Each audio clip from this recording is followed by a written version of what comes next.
하나님께서는 우리를 가장 복된 인생이 되기를 원하십니다. 하나님께서 우리를 창조하셨던 그 창조의 목적 자체가 우리가 하나님의 품 안에서 하나님과 교제하면서 하나님의 풍성한 은혜를 누리기를 원하신 거예요. 그런데 그 하나님의 은혜가 그 하나님께로부터 오는 그 은혜의 통로가 막혀버린 거죠. 바로 죄 때문인데요. 로마서 3장 10절에서 12절 말씀에 기록된 바 의인은 없나니 하나도 없으며 깨닫는 자도 없고 하나님을 찾는 자도 없고 다 치우쳐 함께 무익하게 되고 선을 행하는 자는 없나니 하나도 없도다.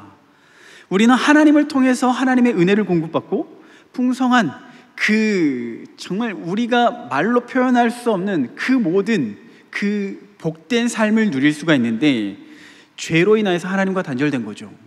그래서 그 단절된 우리를 내버려 두시는 것이 아니라 에베소서 2장 1절에서 말하는 것처럼 허물과 죄로 죽었던 우리를 살리신 거죠. 죽었던 우리를 살리신 겁니다. 다시 하나님께로 나아갈 수 있는 그 은혜의 길을 열어주신 겁니다. 다시 행복한 삶으로 나아갈 수 있게 되는 거죠. 그런데 그 행복한 삶으로 나아가는데 여전히 죄가 우리 마음속에 있습니다. 분명 예수 그리스도로 말미암아서 우리는 더 이상 죄의 지배를 받지는 않아요. 그런데 그 죄의 영향 아래에 있다는 겁니다. 신분상 더 이상 진노의 자식도 아니고 불순종의 아들들도 아니게 되었는데 여전히 우리 마음에는 죄성이 있어서 자꾸만 삐딱하게 가고자 하는 거예요. 하나님이 계시는데 하나님을 향해서 가는 것이 아니라 하나님을 등지고 가려고 하는 것이죠. 결국 그 죄가, 우리는 그 죄의 지배 아래서 하나님과의 관계도 끊어지고 결국 그 죄는 우리를 파멸로 이끌게 되는 겁니다. 그래서 바울은 우리에게 이 에베소서를 통해서 뭐라고 이야기를 하냐면은 하나님을 본받아야 한다고 이야기를 해요. 하나님의 백성이기 때문에 하나님을 본받아야 한다. 신분상 하나님의 자녀가 되었지만 여전히 그 죄 가운데 그 죄성이 우리를 지배하고자 하니까 우리의 죄의 영향 아래서 벗어나기 위한 삶의 패턴을 바꿔야 한다고 말하는 겁니다. 당장 에베소 성도들의 경우를 다시 한번 살펴보면은 그 에베소 지역은 아데미 여신을 섬기는 그 중심지였기 때문에 그들이 눈으로 보는 것, 듣는 것, 학교에서 배우는 것, 그 모든 것들이 그 우상 자체였어요. 삶의 모든 것 하나하나가 그 아데미 여신과 관련된 거예요. 그러니까 결국 그들의 환경 속에서 말씀을 듣고 변화되는 삶으로 도전받고 나아가잖아요. 그런데 그 환경을 벗어나지 못하니까 또다시 과거로 돌이킬 수밖에 없다는 겁니다. 다시 죄 가운데 들어갈 수밖에 없어요. 다시 저주받은 인생으로 그렇게 힘들게 어렵게 살아갈 수밖에 없다는 겁니다. 그래서 바울은 7절에서 그러므로 그들과 함께하는 자가 되지 말아라. 그들이 누구냐면 바로 우상 숭배로 가득한 그 문화 속에서 그들과 섞여서는 안 된다는 그러한 가르침인 거죠. 그 문화, 그들의 문화를 벗어나고 대신 성도로서 하나님의 자녀로서 변화된 그러한 삶 속에서 먼저 언어의 그 습관을 고쳐야 되고 그리고 음행, 더러운 것, 탐욕들에 대해서는 이름조차 부르지 말라고 이야기를 하는 거죠. 그리고 오히려 감사의 말을 해야 한다고 삶에서 실제적인 변화를 촉구했습니다. 그래서 결국 바울은 우리의 환경에서 벗어나 말씀이 있는 공동체, 그 말씀의 공동체로 들어와야 된다고 이야기를 하는 거죠. 사실 이 에베소서 자체가 그렇게 그 교회 공동체에 대해서 거듭거듭 강조를 하는 겁니다. 공동체 안에 있을 때 우리는 서로를 위로하게 되고요, 서로를 격려하면서 또 때로는 책망도 하겠죠. 책망을 해가면서 서로의 신앙을 돌봐줍니다. 격려하면서 당연히 그 우리 주변에 있는 그 우상의 환경으로부터 벗어날 수 있도록 벗어나서 하나님을 본받는 인생, 하나님의 축복된 인생으로 살아갈 수 있도록 은혜를 허락하는 거죠. 이 공동체의 중요성에 대해서 솔로몬을 통해서도 우리가 알 수가 있는데요. 우리 솔로몬 하면은 지혜의 왕이잖아요. 지혜의 왕, 그리고 누구보다도 하나님께서 베풀어 주신 은혜가 정말 많습니다. 그리고 그 주신 지혜가 얼마나 많은지 이스라엘을 통치하면서도 수많은 시편과 지혜서들을 기록했거든요. 열왕기상 4장 29절에서 30절 보면은 하나님이 솔로몬에게 지혜와 총명을 심히 많이 주시고 또 넓은 마음을 주시되 바닷가에 모래같이 하시니 솔로몬의 지혜가 동쪽 모든 사람의 지혜와 애굽의 모든 지혜보다 뛰어난지라. 도대체 지혜가 얼마나 뛰어나길래 이렇게 표현을 하는 걸까요? 또 32절에 그가 잠언 3,000가지를 말하였고 그의 노래는 시편이죠. 하나님을 찬양하는 시편이 1,005편이며 어마어마한 믿음의 소유자잖아요. 솔로몬과 같은 그런 인생을 살기를 원하잖아요. 그런데 그 솔로몬은 실패를 합니다. 넘어집니다. 우상 숭배로 인하여서, 그의 죄로 인하여서 실패하고 넘어지는 거죠. 그 결과 이스라엘이 분단되고 타락의 길로 들어가기 시작하거든요. 열왕기상 11장 9절에서 11절입니다. 솔로몬이 마음을 돌려 이스라엘의 하나님 여호와를 떠남으로 여호와께서 그에게 진노하시니라. 여호와께서 일찍이 2번이나 그에게 나타나시고 이 일에 대하여 명령하사 다른 신을 따르지 말라 하셨으나 그가 여호와의 명령을 지키지 않았으므로 여호와께서 솔로몬에게 말씀하시되 내가 이러한 일이 있었고 또 내가 내 언약과 내가 내게 명령한 법도를 지키지 아니하였으니 내가 반드시 이 나라를 내게서 빼앗아 내 신하에게 주리라 하고 남과 북이 갈라지게 된 겁니다. 분명 솔로몬은 믿음의 사람이었죠. 하나님의 그 어마어마한 은혜를 누린 사람인데요, 결국 그 역시 연약한 인간이었다는 것을 볼 수가 있죠. 아, 솔로몬도 인간이었구나, 연약한 존재였구나. 근데 그의 인생에서 비록 실패가 있었고 넘어짐이 있었죠. 그리고 인생의 말년에 회심을 했다고 여겨집니다. 바로 전도서를 통해서 우리가 솔로몬이 그럼에도 불구하고 회심했구나. 자, 자신의 인생을 통해서 배웠습니다. 솔로몬이 인생을 통해서 배웠어요. 그러면서 전도서에서 하는 말이 하나님을 떠나서는 아무것도 의미가 없다는 것을 고백합니다. 우리의 고백이 되는 거죠. 하나님을 떠나서는 헛된 인생이라는 것을 고백해요. 그러면서 4장에서 뭐라고 이야기하냐면은 4장 12절에 한 사람이면 패하겠거니와 두 사람이면 맞설 수 있나니 세 겹줄은 쉽게 끊어지지 아니하느니라. 한 사람보다 두 사람이 낫고 두 사람보다 세 사람이 낫다. 백지장도 맞들면 낫겠구나, 이런 의미가 아니에요. 지금 솔로몬은요, 분명히 믿음의 사람이었어요. 믿음의 사람인데 그가 하나님의 뜻을 따르지 않고 하나님을 거역하고 하나님을 배신한 인생이 됐어요. 믿음의 사람조차 그가 혼자였기 때문에 그러는 거예요. 그의 믿음의 동역자가 없었기 때문에 그가 실패한 인생을 산 겁니다. 그래서 솔로몬이 세 겹줄, 세 사람은 있어야지, 정확히 세 사람이라는 그런 의미는 아니지만은 이렇게 믿음의 공동체 안에 있어야지만이 쉽게 끊어지지 않는다는 것을 이야기를 하는 거예요. 그만큼 공동체가 너무나도 중요하다는 것을 우리에게 이야기를 하고 있는 겁니다. 이 공동체 안에 우리가 속하게 될 때 우리의 믿음이 자라나게 되는 거예요. 반대로요, 우리의 믿음이 조금 있다고 생각되고 이제는 내가 믿음 좀 쌓았으니까 나 혼자 알아서 신앙생활 해야겠다라고 생각하면은요, 그 믿음이 떨어질 수밖에 없어요. 믿음이 주저앉을 수밖에 없습니다. 솔로몬조차 그 믿음에서 실패했다는 것을 보여주는 거죠. 그래서 한마디로 이 교회 공동체는요, 하나님께서 주시는 선물인 거예요. 하나님의 은혜의 통로가 되는 겁니다. 그래서 우리가 해야 되는 게 뭐냐면은 이 공동체 안에서 머물기 위해서 힘써야 되는 겁니다. 노력해야 된다는 겁니다. 우리가 노력을 한다는 말은 땀을 흘린다라는 그런 의미가 되는 거겠죠. 땀을 흘리지 않고서는 얻어지는 게 없어요. 우리에게 유익이 되어지는 것은 없습니다. 흔히 우리 이제 로또 한 방을 기대하는 사람들이 있잖아요. 어쩌면 우리 중에서도 주머니에 로또 한 장이 있는지는 모르겠지만은 로또 한 장, 그 한 방을 통해서 인생의 변화를 누리길 원하시는 분들이 우리 안에는 없겠지만은 그런 사람들이 많이 있어요. 그 사람들은 결국엔 노력하지 않고 내 인생이 조금 편해보자, 그러한 심리로 다가서는 거잖아요. 그런데 여러분들도 많이 이제 기사를 통해서 보셨겠지만은 그 로또의 당첨자들의 많은 사람들이요, 많은 경우에는 그의 인생이 그 돈에 휘둘리고 오히려 로또에 당첨되기 그 이전보다 못한 그런 삶으로 망했다는 그런 기사들 정말 많이 봅니다.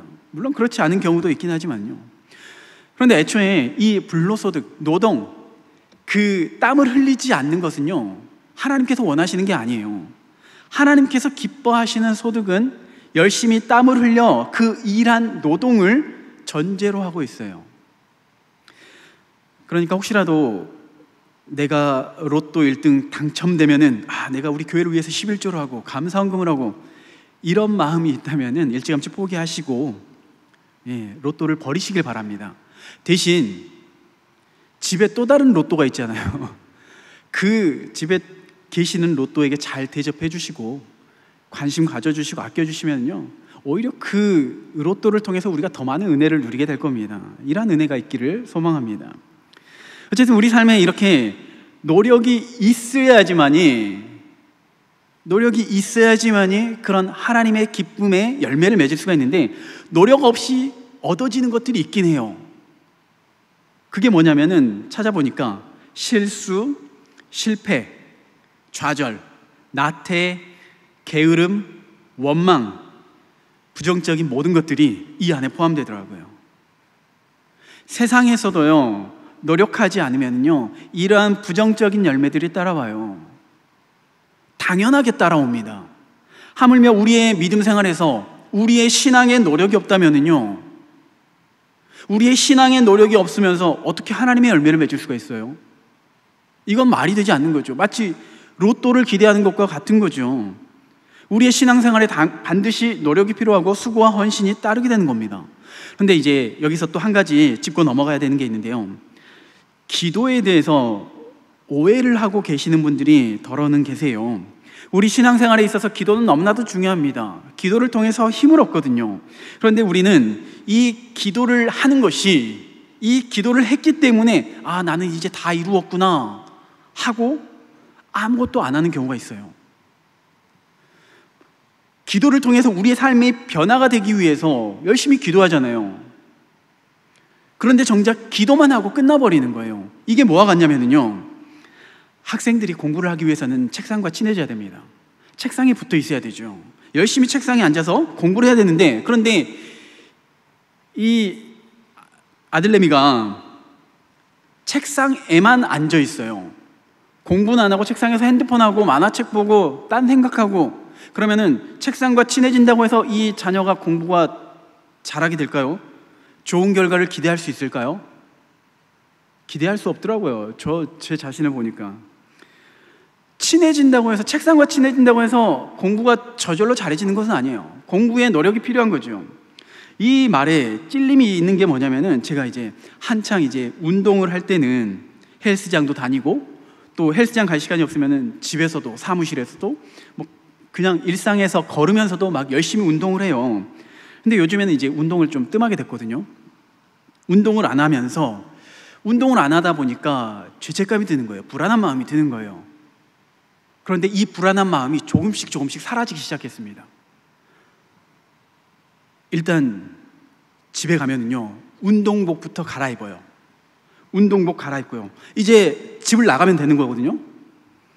그런데 몸이 말을 듣질 않아요. 그래서 유튜브 영상을 찾아봅니다. 달리기는 어떻게 해야 되나, 뭐 운동은 어떻게 해야 되나, 운동 동영상을 찾아보는 거예요. 이렇게 운동을 하는 거구나. 그러면 운동에 대한 그 갈망이 더욱더 막 불타오르잖아요. 이렇게 열심히 운동해야지. 그리고 소파에 눕습니다. 또 이제 제가 이제 집에 여러 운동 기구들을 사놨기 때문에 이제 집에서 운동을 해야지. 운동 기구를 사놓고 막 이제 만지작거려요. 만지작거리면서 좀 더 운동을 하기 위해서는 이제 바른 자세로 해야 되잖아요. 그래서 동영상을 찾아보면서 이렇게 하는 거구나. 이렇게 하니까 뭐 근육도 막 빵빵해지고 막 몸이 좋아지는구나. 야, 나도 이 사람처럼 운동하면 되겠구나 라고 생각하면서 소파에 누워요. 실질적인 운동은 안 해요. 그런데 마음에는 조금씩 평안함이 있어요. 위로함이 있어요. 정작 몸에는 아무런 변화가 없는데, 마치 기도가 이래요. 우리가 열심히 하나님께 기도를 합니다. 하나님, 나의 삶을 이렇게 고쳐주세요. 나의 삶을 이렇게 변화시켜주세요. 이렇게 열심히 하나님께 기도합니다. 그리고 나는 다 이루었다 하고 뒤돌아서 버리는 거예요. 마음의 평안은 있어요. 뿌듯함은 있어요. 삶의 변화는 없어요. 기도만 하고 움직이지 않는 것, 기도만 하고 수고하지 않는 것, 기도만 하고 헌신하지 않는 것은요, 정말 앞에서도 이야기했던 것처럼 로또를 바라는 그런 어떤 인생 한 방을 바라는 것과 같다는 거예요. 물론 이제 이 기도가 다른 지체들을 위해서, 공동체를 위해서 기도할 때는 이게 기도가 최선일 수가 있습니다. 그러나 내 삶의 변화를 위해서는, 내 삶의 실제적인 변화를 위해서는, 우리가 하나님의 사람으로서 변화되고 그 능력으로 살아가기 위해서는 기도만 해서는 되는 것이 아니라, 기도를 했으면 이제 몸을 움직여서 도전을 해야 되는 겁니다. 힘써 도전을 해야 되는 거예요. 앞서 제가 광고를 드렸습니다. 행복한 만남 모집 중입니다. 성경대학 새롭게 시작합니다. 믿음으로 도전하셔야 돼요. 기도만으로 만족하지 마시고 직접 우리가 몸으로 뛰어들어야지 우리의 삶에 능력이 되고 변화가 있게 된다는 겁니다. 물론 이러한 이야기를 하면은, 둘러보면은 꼭 들어야 할 사람이 꼭 이 자리에는 없긴 해요. 안타깝긴 하지만 어쨌든 우리의 신앙생활 가운데요, 정말 우리의 삶의 변화가 있기 위해서는 우리가 힘써 노력해야 되는 겁니다. 힘써 우리의 삶의 변화가 되기 위해서 기도하면서 노력해야 되는 거예요. 이것이 바로 그 에베소 지역의 그 우상 숭배로 가득한 그 문화를 이겨낼 수 있고 벗어날 수 있고 그 안에서 하나님의 사람으로 성장할 수 있는 비결이 되는 겁니다. 그래서 바울이 그렇게 권면을 하는 거예요. 그리고 이제 본문으로 들어가면은 이제 본문에서 또다시 행하라 라는 말로 성도들에게 이제 명령을 하는데, 그 행하라, 뭘 행하라? 어디에서요? 바로 공동체 안에서 행하라고 하는데, 앞서 6절에서는 불순종의 아들처럼 살아서는 안 된다고 이야기를 하고요, 그 이유에 대해서 8절에서는 너희가 전에는 어둠이더니 이제는 주 안에서 빛이라, 빛의 자녀들처럼 행하라 라고 이야기를 하면서 이 빛에 대해서 이야기를 합니다. 빛은 하나님을 상징해요. 요한복음에서 예수님은 이제 하나님이심을 계속해서 예수님이 하나님이시다라는 것을 이야기하면서 요한복음 1장 1절에 태초에 말씀이 계시니라 이 말씀이 하나님과 함께 계셨으니 이 말씀은 곧 하나님이시라 라고 이야기를 하면서 이 하나님이신데, 이 하나님이 어떠한 분이신가? 1장 5절에 빛이 어둠에 빛이 돼 어둠이 깨닫지 못하더라. 빛이신 예수님이 이 땅에 왔는데 그의 백성이 알아보지 못하였다 라고 이야기를 하는 거죠. 빛이신 예수님 안에서 우리가 행해야 하는데 그 빛을 깨닫지 못하니까 빛 가운데 행할 수가 없는 거죠. 왜 빛이 어두움에 비치는데 깨닫지 못하는 것일까요? 아침에 해가 뜨면은 그 빛을 모르는 사람이 있을까요?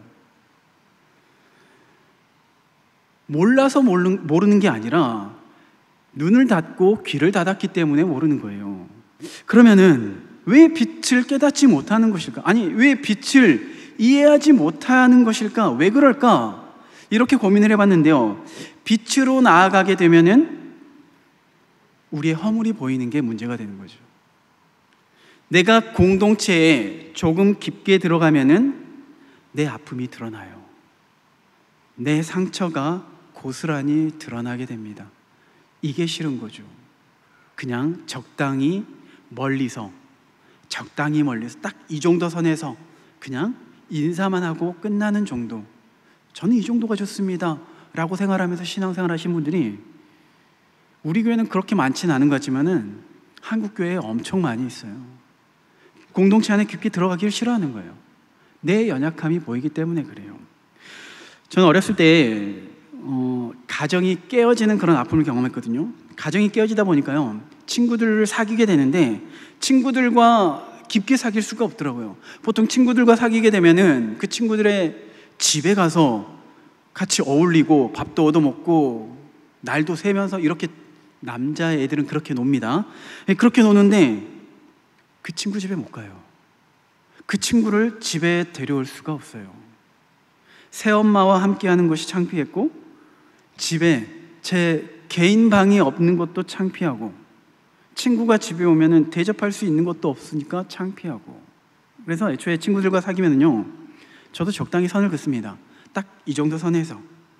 그리고 집안 얘기는 하질 않아요. 집안 얘기를 하지 않으면은 그래도 비주얼상 그래도 쟤는 좀 뭔가 있어 보이구나, 요렇기 때문에 그래도 나름 친구들과 어울리긴 했는데, 제 아픔을요 결코 함께 나눈 적이 없어요. 철저히 숨기고 겉으로 밝은 척, 믿음이 있는 척, 행복한 척, 그렇게 사춘기를 보낸 적이 있는데, 겉으로만 좋아 보이죠. 그러면서 하나님을 정말 많이 원망했습니다. 하나님 왜 도대체 왜요? 제 가정이 믿음의 3대째거든요. 제가 3대째거든요. 그런데 왜 우리 가정에 이런 아픔을 주십니까? 하나님을 원망하기 시작했어요. 부모님을 원망하기 시작했어요. 이제부터 원망해야지 결단하고서 원망하는 게 아니라요, 자연스럽게 그 원망의 열매가 제 안에 있게 되더라고요. 제 삶을 저주하고 제 부모님을 저주하면서 정말 사춘기는 정말 힘든 시절을 보냈습니다. 그런데 그러면서도 정말 하나님의 은혜였던 게 뭐냐면요, 그러면서도 그렇게 정말 좀 힘든 상황 속에서도 하나님께서 저를 놓지 않으셨다는 거예요. 그래도 공동체 안에서 저를 보호해 주셨다는 거예요. 지금 생각해도 참 그게 이해가 되질 않습니다. 공동체 안에서 친구들과 그렇게 깊게 사귀진 않았어요. 맨날 그 말씀할 때 그 예배 시간에 뺀질뺀질 거리면서 예배 시간에 예배에 집중하는 것이 아니라 어떻게 하면 장난치고 어떻게 하면 놀고 어떻게 하면은 좀 뭔가 이런 생각만 하고 자리에 참여한 거예요. 그러면서도 수련회, 그 여름 수련회, 겨울 수련회 한 번도 빠진 적이 없어요. 또 저 어렸을 때는 이제 문학의 밤 행사를 했거든요. 문학의 밤 행사를 하는데 저한테 요청하는 것도 많이 있어요. 그래서 공연도 많이 하고 성가대에서 또 찬양팀으로 이것저것 정말 많이 했습니다. 믿음은 하나도 없으면서요, 하나님을 원망하면서요. 그렇게 공동체 안에서 있으면서 조금씩 제가 변화가 되는 것을 그때는 몰랐고요, 돌이켜보니까 조금씩 마음을 열고 있는 제 모습을 깨닫게 됐습니다. 어느 한순간에 제가 사람 됐구나, 이게 아니라요, 제가 전에도 말씀드렸는데 제 모교의 그 목사님께 찾아가서, 목사님 저 이제 신학교 가니까 좀 추천서 써주세요, 이제 세례 증명서가 필요했거든요. 세례 증명서 떼주세요 라고 했더니 그때 그 목사님이, 네가? 굉장히 놀라잖아요. 기대하지 못했던 사람이 목사가 된다고 하니까 제 삶에 조금씩 변화가 돼 있더라고요. 공동체 안에서요. 하나님의 뜻이 공동체 안에 있었기 때문에요. 그 공동체 안에 머물고 있다 보니까 하나님께서 제 안에 있던 상처를 조금씩 치료해 주셨던 겁니다. 상처엔 후시딘, 예수님은 우리 영혼의 후시딘, 이런 생각을 하면서 공동체 안에서 예수님을 만나는 게 얼마나 큰 복이구나, 공동체 안에 있는 것만으로도 얼마나 큰 특권인가 경험하게 된 겁니다. 그런데 그 공동체 안에 있다고 해서 모든 사람들이 다 그런 은혜를 누리는 것은 아니에요. 공동체 안에서, 특별히 그 공동체 안에서 말씀 가운데 더욱더 깊이 들어가야 하는데요, 자, 이러한 그 하나님의 은혜를 누리기 위해서 우리가 힘써 행해야 된다, 이렇게 바울이 이야기하면서 9절에 그 빛의 열매에 대해서 이야기를 합니다. 빛의 열매는 모든 착함과 의로움과 진실함에 있느니라. 자, 이 열매에 대해서 이야기를 하는데, 열매는 그냥 맺어지는 게 아니죠. 사과 하나를 얻기 위해서라도 심고 물 주고 잡초도 뽑아주고 거름을 주고 사랑한다고 해주고 이런 노력이 필요한 거죠. 물론 열매를 자라게 하시는 분이 하나님이시지만은 우리의 수고가 필요합니다. 빛의 자녀로서 빛의 열매를 맺기 위해서는 당연히 우리의 수고가 필요해요. 그런데 그 열매를 보면은 세상의 열매와는 달라요.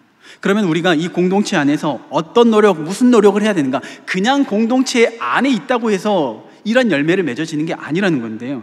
자, 먼저 첫 번째 열매가 모든 착함에 대해서 이야기를 합니다. 착함은 선함을 이야기하거든요. 선함. 그런데 로마서 3장에 아까도 우리가 읽었지만은 선을 행할 수 있는 자가 없어요. 부자 청년이 예수님께 와서 선한 선생님이요 라고 이야기를 합니다. 립 서비스를 하는 거죠. 근데 예수님께서 뭐라고 하시냐면은, 아니 하나님 외에 선하신 분이 안 계시는데 왜 네가 나한테 선한 분이라고 이야기를, 선한 선생이라고 이야기를 하느냐.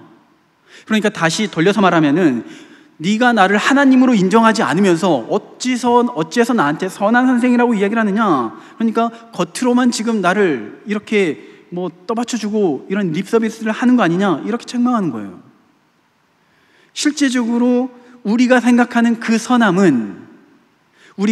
선함은 어떤 어려운 이웃을 조금 도와주고, 불의한 일을 당할 때 또 다른 어떤 상황 속에서 욕을 하지 않고 참아내는 그 모습, 그 행위를 보면서 아, 저 사람은 정말 착하구나, 선하구나 라고 이야기를 하는데, 우리는 오해하고 있는 거예요. 우리 주변에도 그런 분들이 있어요. 조용히 평소 말이 없으시고 조용히 있는 분들, 그분들의 첫인상이 뭐냐면은, 아, 저 사람은 착해요 라고 말을 해요. 그런데 그 착함과 성경에서 말하는 착함, 선함과는 본질적으로 다르다는 거예요. 선함은 하나님 한 분이에요. 그러면은 이 선함의, 착함의 열매를 맺기 위해서는 우리가 무엇을 해야 되냐면요, 우리는 그 하나님을 바라볼 때 우리의 삶에서 선함의 열매를 맺을 수가 있습니다. 이게 무슨 의미냐면요, 빛의 열매라고 했습니다. 하나님은 빛이시고요, 우리는 그 빛의 자녀입니다. 그런데 우리는 빛의 자녀인데, 빛의 자녀라고 해서 우리 안에서, 우리의 얼굴 속에서 자체의 발광이 이루어지진 않아요. 우리 스스로 빛을 내진 않아요. 빛을 반사하는 달과 같은 존재이죠. 그러니까 우리가 하나님의 말씀을 묵상하고 기도하고 성도들과 믿음의 교제를 그랬을 뿐인데 오히려 우리의 삶 속에서, 우리의 얼굴 속에서 선함이 드러나게 된다는 겁니다. 이게 선함의 열매인 거예요. 이 공동체 안에서 우리가 선함의 열매를 맺을 수 있다는 겁니다. 또 두 번째로 의로움인데요, 의로움은 하나님과의 관계에서 나타나는 건데요, 하나님과의 관계에서 건물을 지을 때 이 건물이 삐뚤어졌는지 아니면은 제대로 지금 올라가고 있는지를 알기 위해서는 다림줄을 사용합니다. 다림줄을 지금도 사용하고 있는지는 모르겠지만요, 다림줄이 있어야지 아, 지금 이 건물이 삐뚤어지고 있구나, 이렇게 생각할 수가 있어요.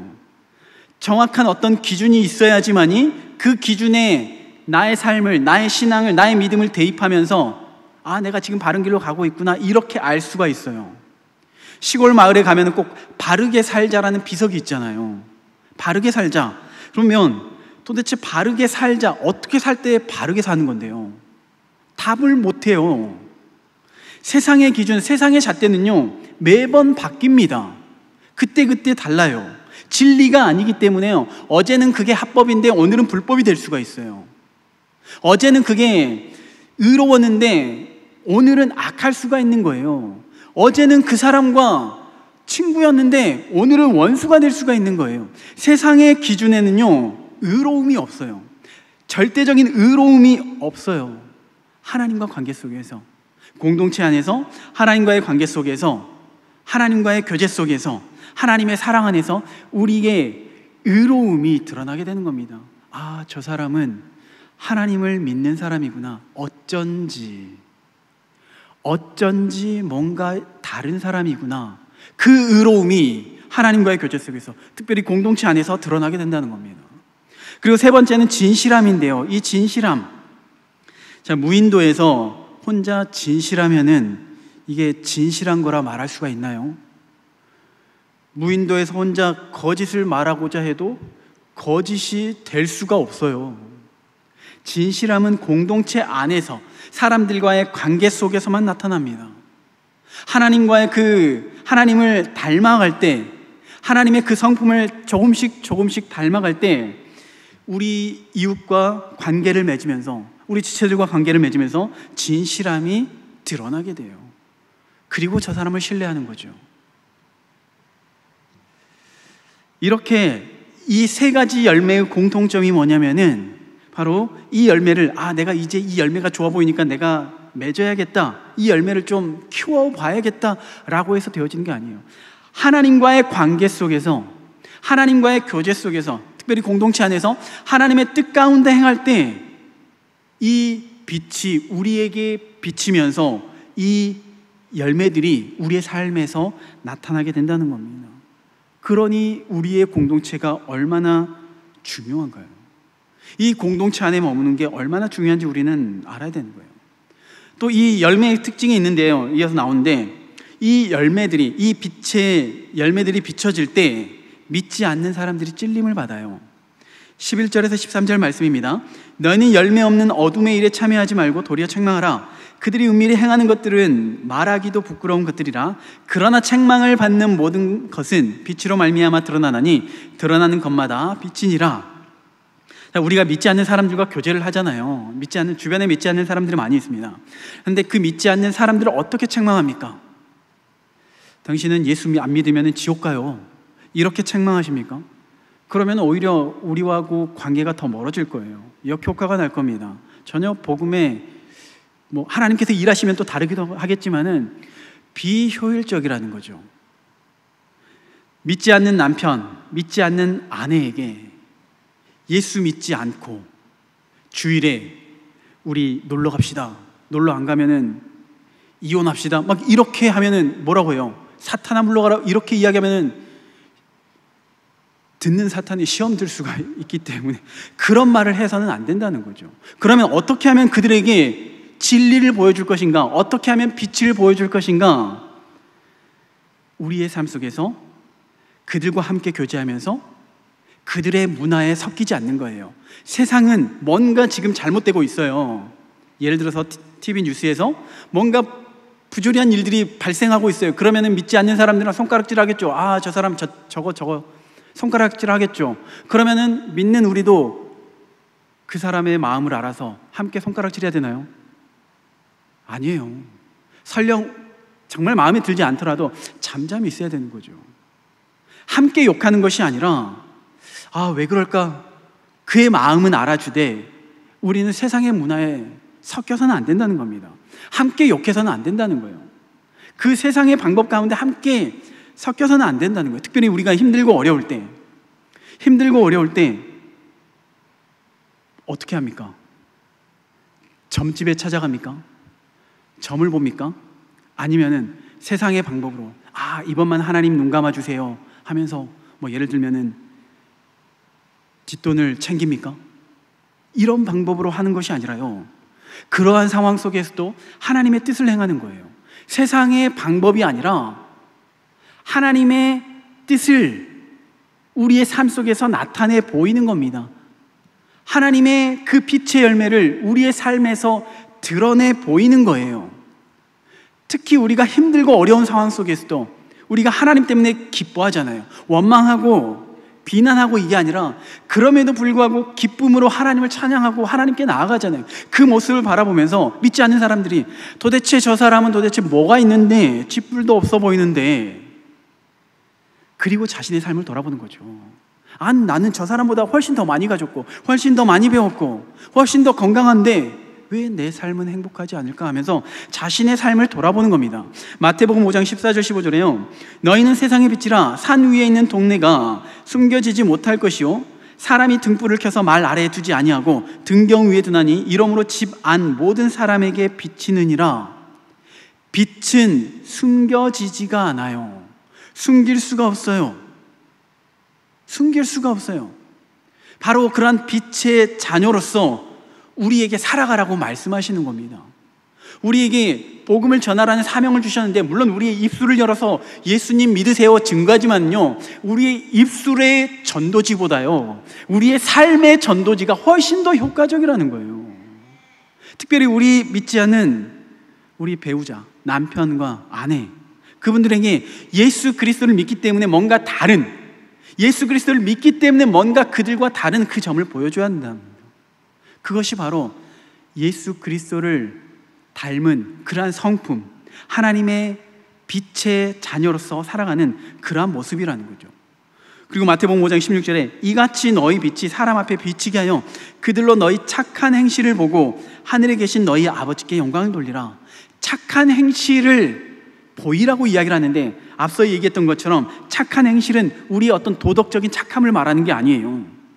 하나님과 교제하면서, 하나님의 말씀을 묵상하면서, 하나님의 말씀대로 살아가고자 행할 때, 특별히 그 공동체 안에서 그러한 말씀의 훈련을 받으면서 말씀으로 지체들과 함께 이겨내면서 기도하면서 힘써 선함을 행하며 나아갈 때 우리의 착한 행실을 통하여서 그들이 빛을 보게 된다는 겁니다.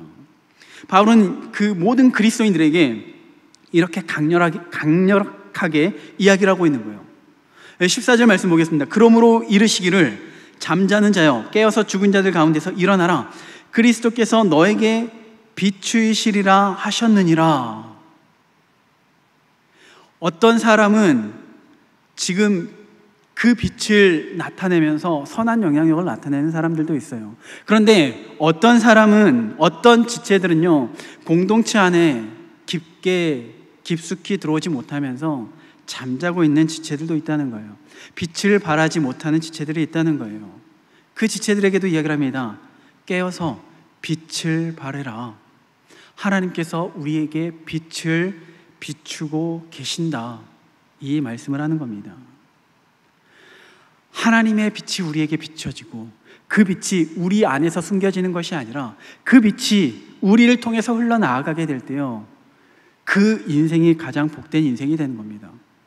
서두에서 이 말씀드렸지만은 하나님께서 우리를 가장 복된 인생이 되기를 원하세요. 그 가장 복된 인생이 뭐냐면은 우리를 통하여서 그 빛을 증거하는 삶으로 살아나아갈 때, 그러면 그 빛을 증거하는 삶이 어디에서 훈련되어지는가? 바로 이 말씀의 공동체를 통해서라는 거예요. 말씀의 훈련들을 통해서라는 거예요. 이제 새롭게 구역 예배가 시작됩니다. 구역 모임 너무나도 중요해요. 그 구역 모임 안에서 하나님의 말씀으로 교제를 나누잖아요. 짧은 순간이지만 그 하나님의 말씀으로 삶을 나누게 될 때요, 그 말씀으로 나의 삶을 비추게 될 때요, 그 짧은 시간이, 그 일주일에 한 시간이 얼마나 내 삶을 변화시킬까? 얼마나 변화시킵니다. 하나님께서 그걸 원하시는 거예요. 바로 우리를 통해서 그러한 삶이 되기를 원하세요. 그리고 그러한 삶의 모습을 멋지게 시로서 표현한 곳이 있거든요. 시편 1편입니다. 우리 시편 1편 말씀을 함께 보겠습니다. 시편 1편 말씀 함께 읽겠습니다. 시작. 복 있는 사람은 악인들의 꾀를 따르지 아니하며 죄인들의 길에 서지 아니하며 오만한 자리에 앉지 아니하고 오직 여호와의 율법을 즐거워하여 그의 율법을 주야로 묵상하는도다. 그는 시냇가에 심은 나무가 철을 따라 열매를 맺으며 그 잎사귀가 마르지 아니함 같으니 그가 하는 모든 일이 다 형통하리로다. 악인들은 그렇지 아니하며 오직 바람에 나는 겨와 같도다. 그러므로 악인들은 심판을 견디지 못하며 죄인들이 의인들의 모임에 들지 못하리로다. 무릇 의인들의 길은 여호와께서 인정하시나 악인들의 길은 망하리로다. 아멘. 흔히 사고를 치는, 문제를 일으키는 아이의 그 부모님을 만나면은요, 덜어는 이 아이가 친구를 만나서 나쁜 길로 빠졌다, 이렇게 이야기하는 경우가 있어요. 그런데 오해입니다. 그 친구 때문이 아니라요, 본질상 우리는 죄인이기 때문에, 진노의 자식이기 때문에요, 죄에 끌릴 수밖에 없어요. 반대로 말하면은 하나님의 성품, 하나님을 닮아가고자 하는 그 공동체, 예를 들면 공동체, 그 훈련에 대해서는요, 거부감이 있어요. 자연스러운 현상인 거예요. 구역 예배, 좀 하필 더운 날 좀 한 주 더 쉬고 하면 좀 시원해지고 난 다음에 그런 마음이 우리 안에 들더라도 그게 자연스럽다는 거예요. 그러면 우리가 무엇을 해야 되냐면요, 그러한 마음이 들 때마다 우리는 의지적으로 더 힘써서 공동체 안으로 들어오기를 위해서 노력해야 된다는 거예요. 더 힘써 하나님의 말씀이 있는 곳에 그 성도들과 교제를 해야 된다는 겁니다. 그러할 때 우리는 시냇가에 심은 나무와 같이 열매를 맺게 된다는 겁니다. 이러한 은혜가 저와 여러분의 삶에 가득하기를 소망합니다.